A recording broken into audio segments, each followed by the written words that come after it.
It really goes back to living your life for you, living your life as unapologetically authentic without the guilt and without the shame. There's one thing that I have zero tolerance for.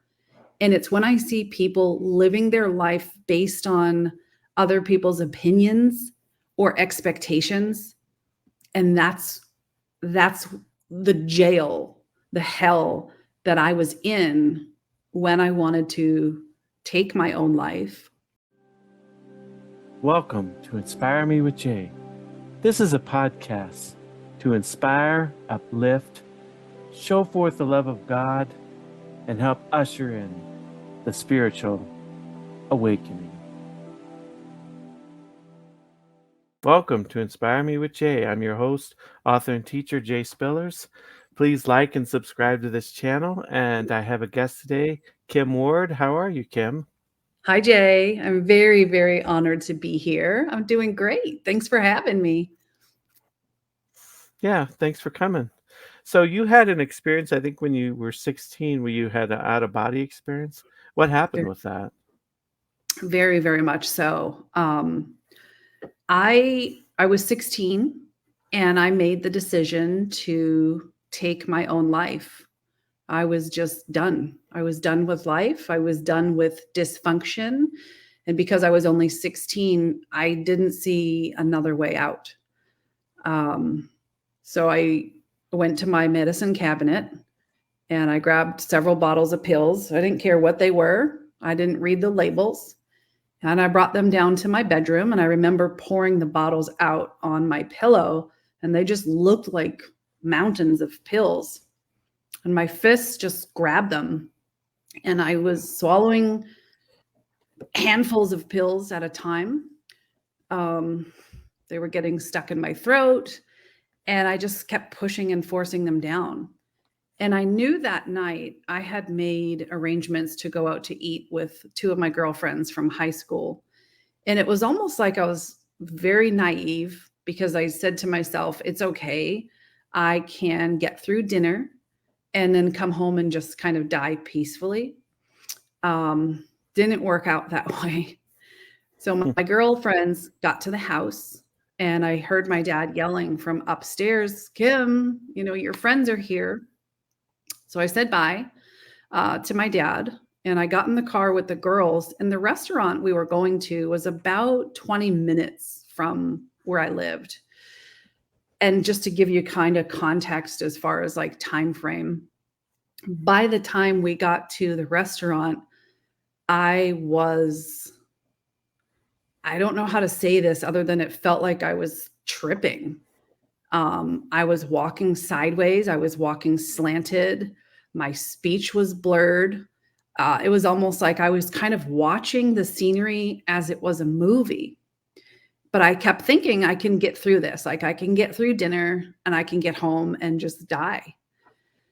And so we sat down at the table and the waitress asked, what can I get you to eat? And I didn't know. I couldn't comprehend the menu. I couldn't comprehend how to read. I started feeling very sick to my stomach. And so I blurted out chicken fingers with a Sprite because that's all my brain could compute. And I looked at my friend Megan and I said, I need you to walk me to the bathroom. I'm going to be sick. And it was almost like I was annoying her. Like, why do I need to walk you to the bathroom? You're a 16-year-old capable female, do it yourself. But I said, I can't. So she stood up and she started to walk me to the bathroom, and I couldn't stand straight. I had to lean on her physically as she walked me to the bathroom. And I just remember splashing cold water on my face, and nothing I did was helping me be more coherent and more present. So we walked back to the table, and my other friend, she's the one who drove. We were in her car. She had said to me, I think you should go out in the car, let us finish eating, and then we'll bring you home. And so they walked me out to her car. They sat me in the passenger seat, and they locked the door and they went back inside to finish their meal. And this is so wild because I am now 41, but I remember this, every fact, every feeling as if it was yesterday. And so she had this white car, and I don't even know what it was called, but there was a sunroof. And I literally floated out of my body. And I just remember floating and looking down at myself. I wasn't sad. I wasn't angry. I just looked at myself with empathy and with compassion. And it was just a brief couple of seconds. And it was like, if I had to describe this, it was feeling like whatever was floating was slammed through the sunroof back into my body very, very abruptly. And as soon as my soul or my spirit or whatever it was made contact with my body, that exact second is when I started profusely vomiting all over her front seat in her car. So, I mean, it was basically a near-death experience because you were like close to death, so it was not just an out of body, but it was near death in that sense. It was, so I don't have a concept of time frame at this point. I was out of it. I don't even know. I have glimpses of memories, and I know that they came back out from the restaurant. And when she opened the passenger side door and she saw the vomit everywhere, she was very angry. And it's almost sad because no one at this point was concerned that, holy crap, this chick is overdosing or she's potentially dying in my car. She was angry that her car was covered in throw up. And so the way that this restaurant was, it shared a parking lot with a fast food restaurant. And it was like, by the grace of God, some high school boys who went to high school with us, they were pulling around the drive-through at that moment. And she flagged him down and said, "Hey, I need you to come take her home. I need to go to the car wash and clean my car." So the guys put me in the backseat of their car. They started driving me home. And when they realized like how truly out of it I was, they started to slam on the brakes so that my head went forward and slammed into the back seat of like the front, the passenger seat. And they would laugh and they would drive and they would do it again. And that's all I remember was just my head bashing against the seat. And they got me home. Thank God they knew where I lived. And my brother, who was outside riding his bike, he saw me and he's like, oh. So he ran in the house. He got my dad. My dad came out and he's like, "Oh my God, we need to get her to the hospital." The sad thing is at this point, he assumed that I had overdosed on drugs, like accidentally. No one realized that this was a suicide attempt and that I was very, very close to death. So my dad threw me in his car, raced me to the emergency department. And I remember he opened my door, the passenger side door, but he didn't take me out of the car. He ran in the double doors and I hear him yell, "There's a girl in my car and she's overdosed." And it was almost like when you're seeing a movie and the light comes in and fades out. I saw it, but it didn't feel like my life. It was like I was watching a movie. And they pulled me in, they got me in, and they did tell my parents if she was here 5 minutes later, she would absolutely, absolutely be dead right now. How did that change your life after that event? Quite significantly. Because I was 16, I remember them pumping my stomach. I remember waking up the next day with tubes down my throat into my stomach. And there was a gentleman at the foot of my bed from DCF, Division of Child Family Services. And he had asked me, "Kim, were you trying to lose weight or were you trying to kill yourself?" And be quite honest, I was very, very angry and very resentful that I had survived. So at this point, I was being a total smartass. And I looked at him and I said, a little bit of both. and they determined that I needed to spend some time in a psychiatric hospital. So I was transported by ambulance, where I spent, I would honestly be lying if I knew how long I was there. It could have been weeks, it could have been a few months. I was totally disconnected from reality, and that became my norm. Being in this psychiatric hospital where you couldn't have shoelaces, became comfortable for me. So when they determined I was well enough to go home, my mom came and she picked me up, and I started crying, and I said, I feel so uncomfortable in the outside world. I want to go back. And she's like, you can't go back. You just can't live there.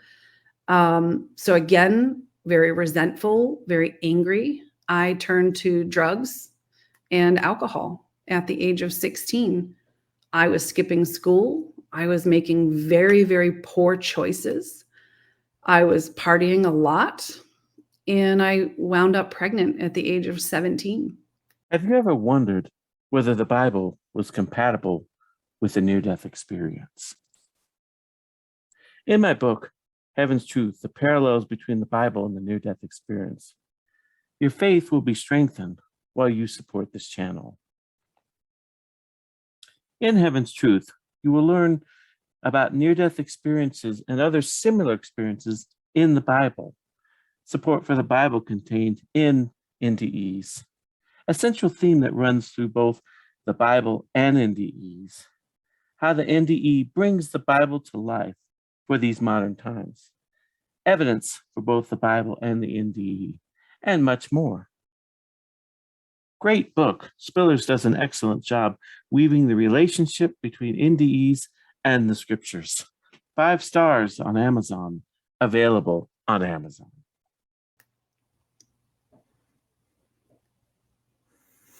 So what happened then? It was like a switch was flipped. I immediately felt like you're a mom. You're going to be a mom. And I immediately, without thinking, without hesitation, became clean. I went back to school to get my GED, and I became insanely responsible. Like, it was like a total 180. And I ended up getting 2 jobs, putting myself through college, community college, until my son was born. And he was born, I just turned 18, and I found this hunger for life. And I went through the schooling that I went through for 3 months, and I got a certification in the medical arena, drawing blood. And because I wanted more out of life, I wanted more for my son than I had ever had for myself, I did the right things. I was, like I said, insanely responsible. And within 3 to 4 years, I became the youngest manager ever for this medical company, earning a very healthy 6-figure salary, had a company car, lots of paid vacation. And I was able to really kind of give my son a life that I never had. Now he's 23. Mm-hmm. Do you think it was like your near-death experience sort of sets you up to change your life, even though it didn't happen immediately?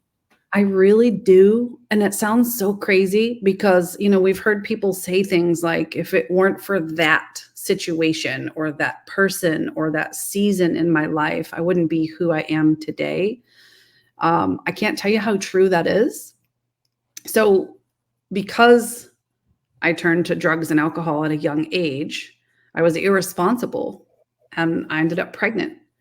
And if I didn't have my son when I did, I don't know that I would have straightened myself out, Mm-hmm. Did your religious or spiritual life beliefs change after your experience, or? Not until much, much later. And I'll tell you, there's a little emblem behind me. I'm I ended up starting a nonprofit organization for mental health awareness and suicide prevention. I had no idea at the age of 16 when I had my very, very near death experience that 7 years later, I would lose my only sister to suicide. And then 7 years after my sister passed away, I lost my mother also to suicide. She took her life the same way my sister did. And it wasn't until mom passed in 2014 that I started to embrace the spiritual side. What did you do to embrace the spiritual side? A lot of different things. It was like at this point, I was married. My husband and I were expecting a little girl, and I was 8 months pregnant when my mother killed herself. And I remember looking at my husband. He was a lieutenant with the fire department, and I said, I will never ever go back to work and miss a moment of our children's lives, because time is our most precious commodity. And I survived for some reason, but my sister didn't and my mom didn't. And I turned to everything, the universe. I experimented with friends who were into astrology to try to understand the bigger meaning. And I think it was really because I was really trying to connect with my mom and my sister, because I didn't have any closure once they passed and how they passed. And then I went to spiritual readers, and it was like I was thirsting for information. I was thirsting for closure, and I didn't find it until I found my Christian church. And then I redeveloped a relationship with God. And that's how I've been able to feel happy, feel at peace. Like you came to Christ and you went to a church and they sort of helped you grow spiritually? Yeah. Yep. I mean, I'm not a huge scholar. I have a lot to learn, but I have a deeper belief and understanding that it's like when we die, it's not just living ashes in an urn anymore. There's something else Mm-hmm. there. And I've even experienced with psychic mediums. And I know that's not a very Christian belief, but I don't like to compartmentalize myself in any type of denomination or belief. It's like if I feel that, for example, someone had sent me a pendulum for my birthday, I'm like, if I feel that brings me solace, it's my life. I'm going to do it. So I do read the Bible. I do affirmations. I like psychic mediums. I kind of embrace all the different realms and possibilities of the spiritual world and connection. Mm-hmm. So, like, what do you do? Are you helping people today, or what are you Yeah. into? So believe it or not, I ended up becoming a life and a business coach. I used to joke, and I would say, I need a life coach to figure out my life and straighten me out. And I didn't realize how true that would be. So when I was 31, um, Mm-hmm. I started working with a life coach who helped me see the stories that I tell myself up here. And he challenged my perspective and he challenged my beliefs and started to get me thinking differently. And I fell in love with the process. And I wanted to help other people really become more than what they think they are, help them kind of close the gap from where they are to where they want to be. So I became a life coach that led into becoming business coach on top of it.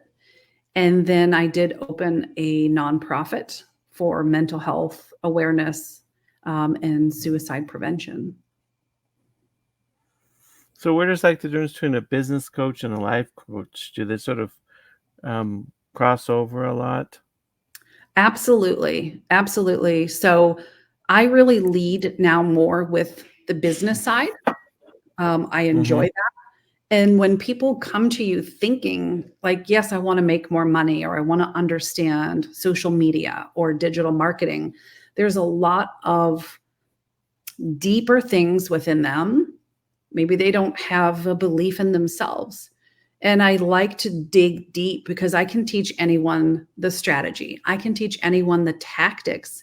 But if you have a fear of judgment, if you have a fear of failure, if you have a fear of being seen or not being seen, all of those limiting beliefs are going to continue to hold you, down and prevent you from taking the steps and doing the actions that you need to do. So we bring a lot of the mindset coaching and a lot of the life coaching into it so that people heal from their childhood. They heal from their past.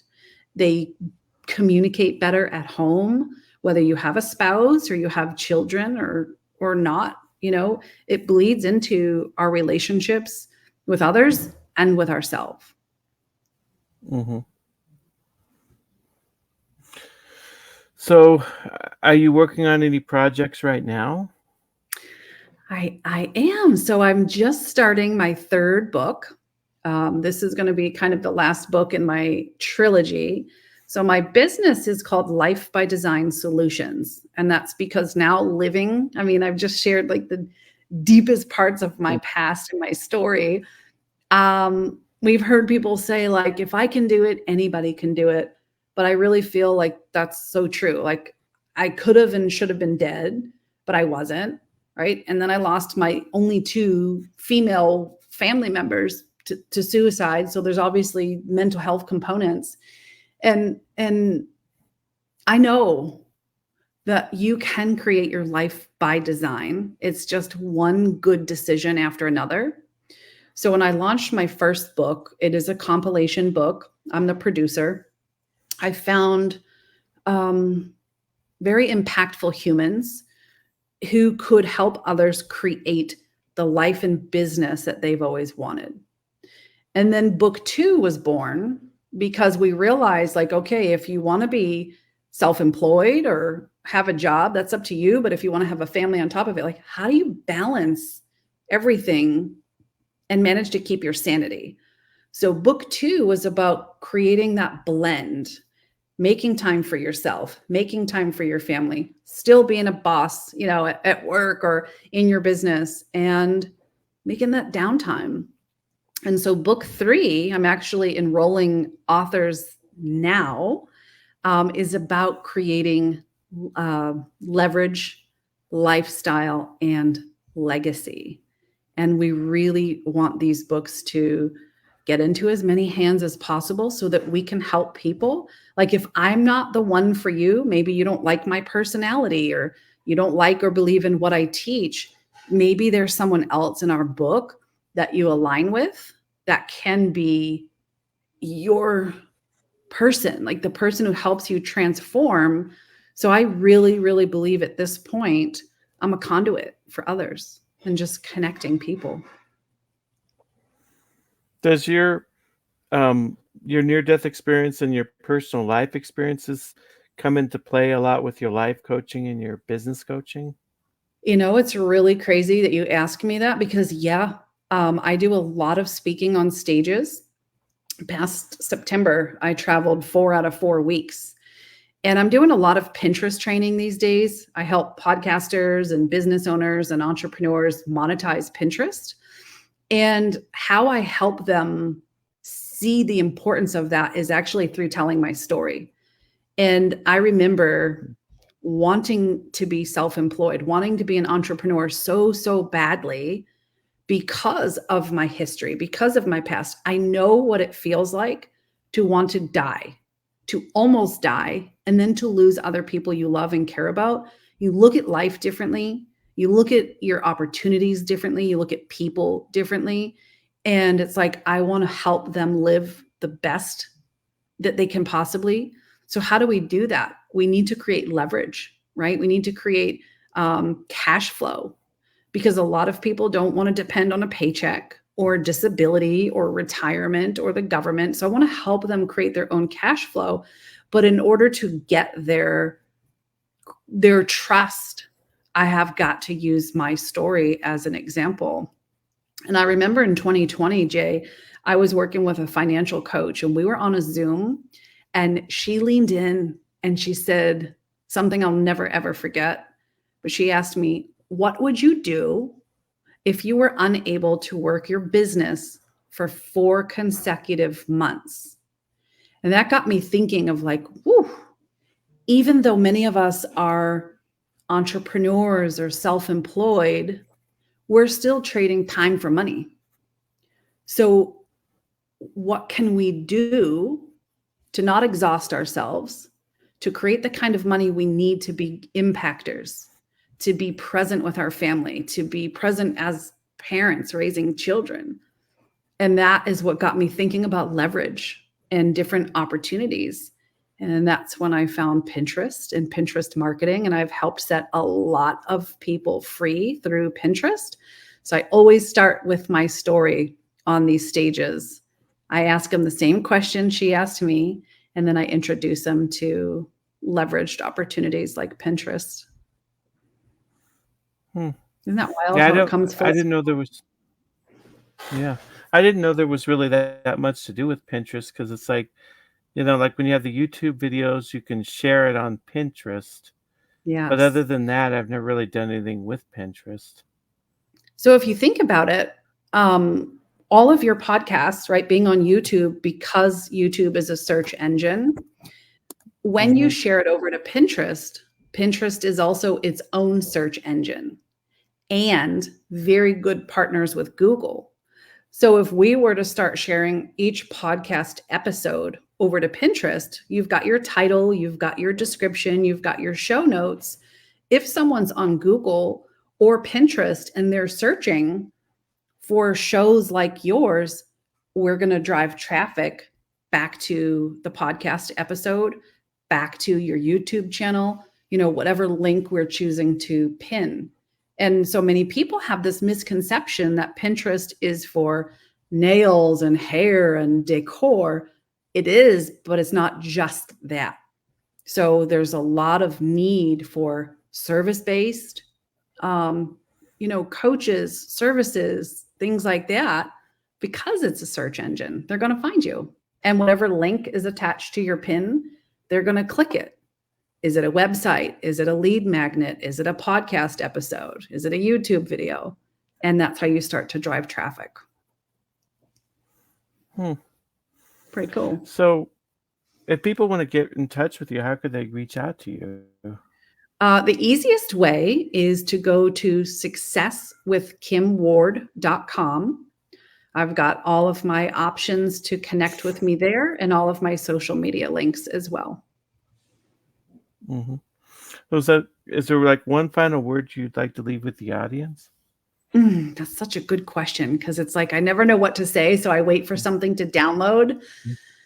And, it really goes back to living your life for you, living your life as unapologetically authentic without the guilt and without the shame. There's one thing that I have zero tolerance for. And it's when I see people living their life based on other people's opinions or expectations. And that's the jail, the hell that I was in when I wanted to take my own life. And there's so many people that could be set free and really live the way they want to live if they weren't focused on other people's opinions or expectations. So that would be my challenge for you, is to really do you unapologetically and be okay with that. Yeah, well, thanks for coming on today. It was a pleasure to have you. Thank you so much, Jay. I appreciate you. I love your show, and I hope this, helps someone. Have you ever wanted to learn to meditate? Check out my book, Meditation for Everyone: How to Quickly Have a More Peaceful, Mindful, and Fulfilled Life, and support this channel.